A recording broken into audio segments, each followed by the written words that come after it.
वह कभी सोच भी नहीं सकता था कि उसकी पत्नी, जो दिन रात उसके साथ रहती थी, उसे ही मारने वाली है। उसने पत्नी की प्रतिक्रिया देने का इंतजार नहीं किया और उसकी पत्नी ने फिर से गोली चला दी। सौभाग्य से आदमी समय रहते झुक गया और उसकी जान बच गई। जब उसने देखा कि पत्नी सच में उसे मारना चाहती है तो वह घबराकर एक पेड़ के पीछे छिप गया, लेकिन उसकी पत्नी पेड़ के सहारे खड़ी होकर उसे सांस लेने का भी मौका नहीं दे रही थी।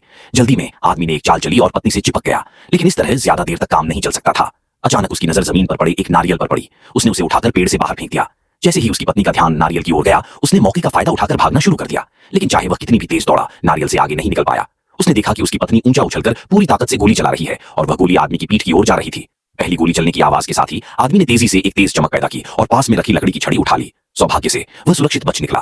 पत्नी के पास पहुंचते पहुंचते आदमी जंगल में घुस चुका था और रास्ता भटक गया था। अगले दिन दोपहर में वह मोटी लकड़ी की छड़ी लेकर चुपचाप पीछे से आया।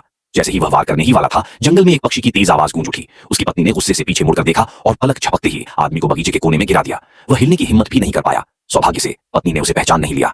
फिर आदमी ने अपनी सांसें संभाली, हाथ में पकड़ी छड़ी को ऊंचा उठाया और जोर से पत्नी के सिर पर मार दिया, लेकिन वार करने के बाद ही उसे पछतावा हुआ। उसने घबराकर छड़ी फेंक दी और बेहोश पड़ी पत्नी को देखकर डर गया।